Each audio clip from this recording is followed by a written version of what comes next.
السلام علیکم ورحمۃ اللہ وبرکاتہ۔ نحمده ونصلی علی رسوله الکریم، اما بعد فاعوذ باللہ من الشیطان الرجیم، بسم اللہ الرحمن الرحیم۔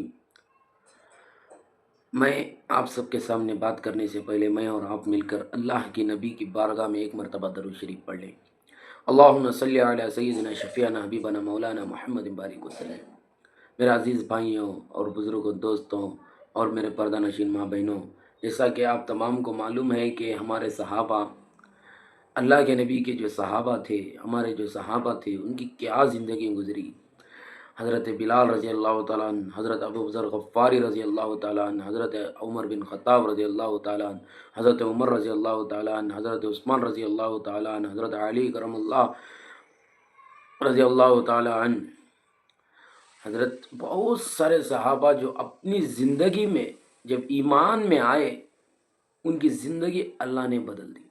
وہ اللہ کے واسطے جینے لگ گئے، وہ خود کی زندگی بھول چکے تھے، دنیا سے بیزار آ چکے تھے۔ آج ہم لوگ بیزار نہیں آتے، لیکن دنیا میں ہم لوگ اتنے ڈوب گئے ہیں، اتنے ڈوب گئے ہیں کہ آج ہمیں کوئی صحابہ کی سیرت تک کوئی بات کرے تو ہمیں سامنے شیئر کرنے بھی نہیں ہوتا، سامنے ہمیں صحابہ کے قصے نہیں سن رہی۔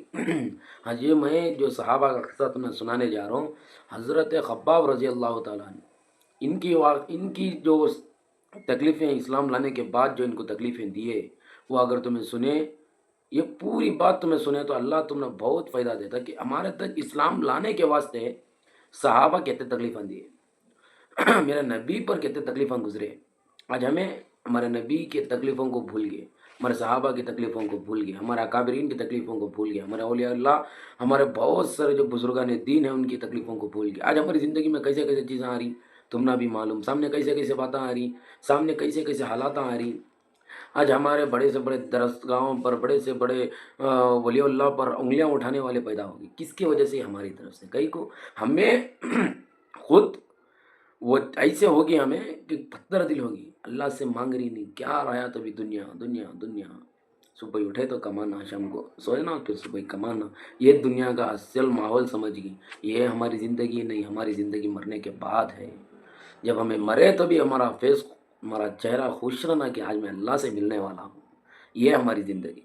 آج میں جس کا میں قصہ سنانے جا رہا ہوں، حضرت خباب رضی اللہ تعالیٰ عنہ بن الارات کی تکلیفیں، کیسے ان کی تکلیفیں گزرے رہتے، غور سے سنو اور سامنے تک شیئر کرو، کمنٹس کرو، سامنے مجھے فالو کرو۔ کئی کو کہتا تم نے ہر ایک واقعہ میں صحابہ کا تمہارے سامنے لے کے آتا ہوں، انشاءاللہ تم نے بہت سارے دین کے باتیں میں تمہارے سامنے رکھنے کی کوشش کر رہا ہوں، تاکہ ہمارے بھائیوں کو اس سے نالج آنا، ایک چیز کی، سب چیز کی بھی نالج ہے۔ آج آدمی کیا کر رہا ہے؟ انگلش سیکھ رہا، بہت سارے چیزیں سیکھ رہا، سامنے بڑھنے کا سوچتا، اب بڑھ گا تو بھی صبح کے دن انتقال ہوگا تو کیا بھی فائدہ نہیں۔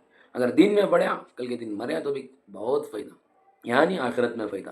اس نے میرے بھائیوں بزرگوں دوستوں، آج ہم حضرت خباب رضی اللہ تعالیٰ بن الارات بھی اپنی انہی مبارک ہستیوں میں ہیں جنہوں نے امتحان کے لیے اپنے آپ کو پیش کیا تھا۔ انہوں اللہ کے امتحان کے واسطے اپنے آپ کو پیش کر ڈالے، ایمان لائے تو اپنے آپ کو پیش کر ڈالے، اپنی زندگی کو کیا، اپنے پورے جسم کو اللہ کے راستے میں دے ڈالے۔ سنو ان کی تکلیفیں کیا تھی اور ان کی کتنا ان کے اوپر تکلیفیں دیے، ان کو غور سے سنو میرے بھائیوں۔ اور اللہ کے راستے میں سخت سے سخت تکلیفیں برداشت کی۔ شروع ہی میں 5-6 آدمیوں کے بعد مسلمان ہو گئے تھے، اس لیے بہت زمانے تک تکلیفیں اٹھائیں۔ لوہے کے ذرا پہنا کر ان کو دھوپ میں ڈال دیا جاتا تھا، جس سے گرم اور تپش کی وجہ سے پسینوں پر پسینے بہتے رہتے تھے۔ اکثر اوقات بالکل سیدھا گرم ریت پر لٹا دیا جاتا تھا، جس کی وجہ سے کمر کا گوشت تک گل کر گر گیا تھا۔ سن رہی؟ جب اللہ کے صحابہ ایمان میں آئے، حضرت خباب رضی اللہ عنہ 5-6 آدمیوں کے بعد انہوں ایمان میں آ گئے، تو آنے کے بعد ان کے اوپر کہتے تکلیفیں دیے سامنے والے، پھر بھی ایمان نہیں چھوڑے۔ کئی کو ایمان ویسا بن گیا تھا، اللہ سے محبت کی وہ چیز جب گرم ریت پر لٹا ڈالے تو سعودی کو جو بھی حاجیاں جا کو ہی، جو بھی میرا بھائیاں سعودی میں کما رہی، ان کو پوچھو کہ سعودی کی گرمی کیا، ویسی گرمی میں وہ پہاڑ کے اوپر، گرم پہاڑ کے اوپر لٹا ڈالے، ریت پر لٹا ڈالو، کھچیڑے تو گوشت بھی گل کو۔ سنو سامنے سنو کیا ہمارے صحابہ کے قصے، جس کی وجہ سے کمر کا گوشت تک گل کر گر گیا تھا۔ یہ ایک عورت کے غلام تھے، اس کو خبر پہنچی کہ یہ حضور اقدس صلی اللہ علیہ وسلم سے ملتے ہیں، تو اس کی سزا میں لوہے کو گرم کر کے ان کے سر کو اس سے داغ دیتی تھی۔ حضرت عمر رضی اللہ تعالیٰ نے ایک مرتبہ عرصے کے بعد اپنے زمانے خلافت میں حضرت خباب رضی اللہ تعالیٰ عنہ کو سے ان کی تکلیف کی تفصیل پوچھی جو ان کو پہنچائی گئی، انہوں نے عرض کیا کہ میری کمر دیکھی۔ حضرت عمر رضی اللہ تعالیٰ نے کمر دیکھ کر فرمایا کہ ایسی کمر تو کسی کی دیکھی ہی نہیں۔ انہوں نے عرض کیا کہ مجھے آگ کے انگاروں پر ڈال کر گھسیٹا گیا، میری کمر کی چربی اور خون سے وہ آگ بجھی۔ ان حالات کے باوجود جب اسلام کو ترقی ہوئی اور فتوحات کا دروازہ کھلا تو اس پر رویا کرتے تھے کہ خدا نہ خواستہ ہماری تکلیفیں کا بدلہ کہیں دنیا میں ہی تو نہیں مل گیا۔ حضرت خباب رضی اللہ تعالیٰ عنہ کہتے ہیں کہ ایک مرتبہ حضور اقدس صلی اللہ علیہ وسلم نے خلاف عادت بہت ہی لمبی نماز پڑھائی۔ صحابہ نے عرض کیا، اس کے متعلق عرض کیا تو حضور صلی اللہ علیہ وسلم نے ارشاد فرمایا، یہ ربقت ڈر کی نماز تھی، میں نے اللہ تعالیٰ سے 3 دعائیں کی تھی، 2 ان میں سے قبول ہو گئی اور ایک کو انکار فرما دیا گیا۔ یہ دعا کہ میری ساری امت قحط سے ہلاک نہ ہو جائے، یہ قبول ہو گئی۔ قحط سے مطلب پوری دنیا میں اسلام کا نام و نشانش نہیں رہنا۔ تو اللہ نے کیا کرا، اللہ تبارک و تعالیٰ کیا کرے کہ حضرت اللہ کے نبی نے کیا دعا فرمائی، یہ دعا کہ میری ساری امت قحط سے ہلاک نہ ہو جائے۔ قحط مانے ایسی چیز سے ہلاک نہیں ہو جانا جس سے پوری دنیا پوری امت کو ہم نہ تکلیف ہو، تو اللہ وہ تکلیف سے ہم نہ بچا لے۔ میرے نبی کی دعا ہمیں بچ کو زندگی کر رہی تو یہ میرے نبی کی دعا۔ اور دوسری دعا میرے نبی کیا کریں، ان پر کوئی ایسا دشمن مسلط نہ ہو جو ان کو بالکل مٹا دے، یہ بھی قبول ہو گئی۔ سنو غور سے، میرا نبی کیا دعا کرے، ان پر کوئی ایسا دشمن مسلط نہ ہو، تو اللہ نے یہ بھی دعا قبول کر لی۔ تب میرے نبی دعا کر ڈالے تو ہمارے اوپر کوئی سا بڑا بھی دشمن نہیں بیٹھ سکتا، ہم نہیں مٹا سکتا، کیوں کہ تو ہمارا ایمان ویسا چیز ہے۔ ہمیں اللہ کو ماننے والے، اللہ کے رسول کے طریقے پر زندگی گزارنے والے، ہمیں پیدا ہوئے تو ہمارے کان میں ایک طرف اذان دیتی، ایک طرف اقامت دیتی، تب بھی ہم نہ بتا ڈالتی کہ آج تیری اذان ہے، کل تیری جماعت کھڑی آج ہے۔ آج تو زندگی کی چار دن کی زندگی تو جی رہا، 4 دن ابھی آدمی بہت سوچنے پہ لگ جاتی، ہمیں 25 سال سے ہی، ہمیں 50 سال سے ہی، 4 سال کی زندگی کئی سا آدمی کو غفلت میں جی رہا ہے، 100 سے 50 سال کی زندگی جو اس سے جی رہا، جو ایمان کی حالت میں ہر ایک چیز اور اسلام کو جان کو چل رہا ہے، نہیں اسے پوچھو کہ 4 دن کی زندگی انہیں بتاتا۔ میرے بھائیوں، تیسری دعا اللہ کے نبی نے یہ دعا کی کہ ان میں آپس میں لڑائی جھگڑے نہ ہو، یہ بات منظور نہیں ہوئی۔ ہمارے میں آپس میں لڑائیاں ہوتے رہتی، کیوں؟ یہ دعا قبول نہیں ہوئی۔ کیوں ہوگا؟ تو ہمیں لڑے تو بھی ہمیں ملتی، ہمارا یہ تعلق ہمیں یہ کھو جاتی، کل کے دن ہمارے بھائیوں کے اوپر کیا آ جائی تو بھی ہمیں کھڑتی۔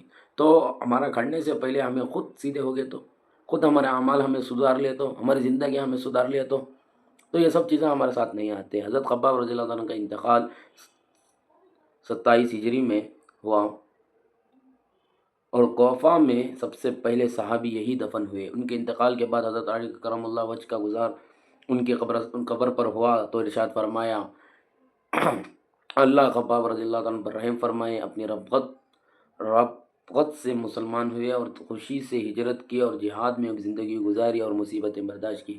مبارک ہے وہ شخص جو قیامت کو یاد رکھے اور حساب کتاب کی تیاری کرے اور گزارا کا قابل مال پر قناعت کرے اور اپنے مولا کو راضی کر لے۔ حقیقت میں مولا کو راضی کر لینا اپنی انہی لوگوں کا حصہ تھا کہ ان کی زندگی میں ہر کام مولا ہی کی رضا کے واسطے تھا۔ ہمیں جو بھی کام کر رہی اللہ کی رضا کے واسطے کرنا، کیا بھی کام کرے تو اللہ کی رضا کے واسطے کرنا، چھوٹی بڑی بھی کام کرے تو اللہ کی رضا کے واسطے کرنا۔ دوسروں کو دکھانے کے واسطے یہ دکھاوا، یہ حسد پنا، انہیں سامنے والا میرے سے اچھا ہو جا رہا، انہیں اچھے اتنے پیسے کما لے رہا، انہیں میرے سے آگے چلے گا، میں ایک 10,000 کما رہا ہوں، یہ دل میں نہیں آنا۔ میں 1 روپیہ کمایا تو بھی اس کا شکر ادا کرنا کہ اللہ مجھے 1 روپے کے قابل سمجھ کو 1 روپیہ دیا۔ جس دن میں 10 روپے کا قابل ہوتا ہوں اللہ مجھے 10 روپے ضرور دیتا ہے۔ ایسا میرے بھائیوں بزرگوں دوستوں، میرا یہ جو قصے تم نے صحابہ کے سنانے کا مقصد ہی یہ کہ صحابہ کی زندگی کچھ دیکھو کہ صحابہ کتنی تکلیفیں اٹھائیں۔ ہمیں کیا اٹھانی رہیں گا زندگی میں تکلیفیں، آج کیا بھی ہوگا تو اللہ ایسا کر دیا، یہ کبھی زندگی زبان میں لفظ بھی نہیں لانا۔ اللہ سوچ سمجھ کو فیصلے کرتا سو، انہیں 70 ماہوں سے زیادہ محبت ہم نہ کرتا سو۔ اگر ہم نہ محبت نہیں کرتا تو پوری دنیا میں ہم نہ پناہ و برباد کر ڈالتا، لیکن ہم نہ محبت کرتا ہے تو اس کی وجہ سے اللہ آج ہم نے سب سے اچھا رکھا ہے۔ کتنے دشمن ہیں، 100 دشمن ہو جائیں، لیکن ہمیں ہمارے نبی کے اخلاق پر چلنا۔ جیسا کہ میرے نبی کے اخلاق میں روز کچرا ڈالتی تھی، جب بیمار ہوگی تو اللہ نبی ادھر ہی عادت کو گئے، جائے اس کے گھر میں جائے کو دیکھے، یہ میرے نبی کی عادت تھی۔ ہماری بھی عادت یہ چلنا، ہماری زندگی بھی وہ چاہنا۔ صحابہ کی اور بھی قصے تمہارے سامنے لا کر رکھ دو، انشاءاللہ لا کر رکھ دو، اور میرے بیان کو تمہیں سامنے تک بھی پہنچانا۔ صاحب